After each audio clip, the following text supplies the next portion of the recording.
The cleanup is underway after Hurricane Nicole pummeled Florida's eastern shore, killing at least 5 people. The first November hurricane to hit the U.S. in nearly 4 decades, knocking out power to thousands, wiping out buildings, and bringing a storm surge that flooded streets along the coast. Our Xavier Walton live in Daytona Beach shores with a look at the damage. Xavier.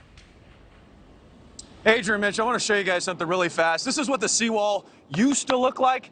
Here's what's left of it. And as you see up here, home after home damaged. Now families are left trying to figure out what to do next. I went through Hurricane Andrew. You remember that one, 1992 at Homestead, Ground Zero? I feel like all those emotions are coming back. This is all that's left. Nicole turning beachfront properties into massive piles of rubble. We'll come back from it, but it's just hard to see it right now because it's just so fresh and it's surreal and just didn't expect this. For hours, waves battered beach communities, the strong winds still leaving thousands in the dark. Thursday, the Orange County Sheriff's Office confirming that 2 people died after officials say they were electrocuted by a downed power line. That was scary. I was worried that it could breach over this road and stuff. So the Sunglow Pier was damaged extensively during Hurricane Ian about 6 weeks ago. But this gaping hole, that's brand new. And the pier has lost some 6 feet of seawall. Mother Nature can do what Mother Nature can do. I don't know that we can, I'm not amazed, surprised, or anything. I think it's, you know, you just got to be resilient and figure out what to do from here. And back on the beach, Tiffany Davis knows It's a lot of work in front of us. We'll come back stronger and better. Florida's strong, right?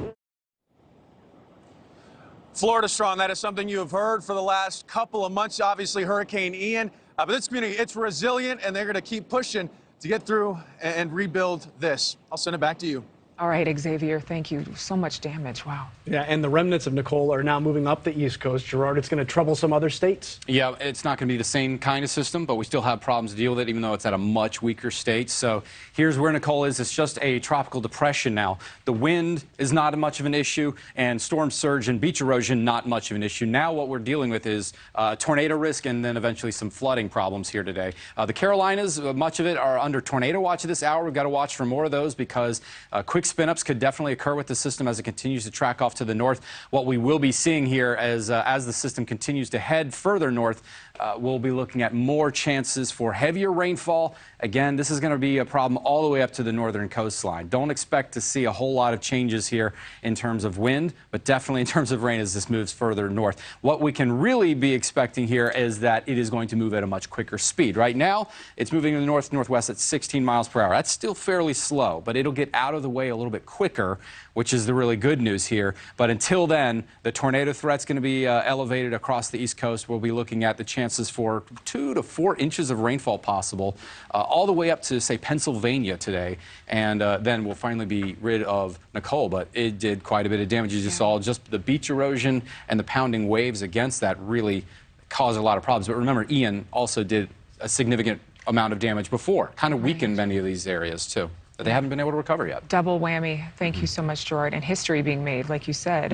Wow. November hurricanes, very rare. Thank you for watching. Go to newsnationnow.com to find NewsNation on your television provider. And don't forget to click the red subscribe button below to get more of NewsNation's fact-driven, unbiased coverage.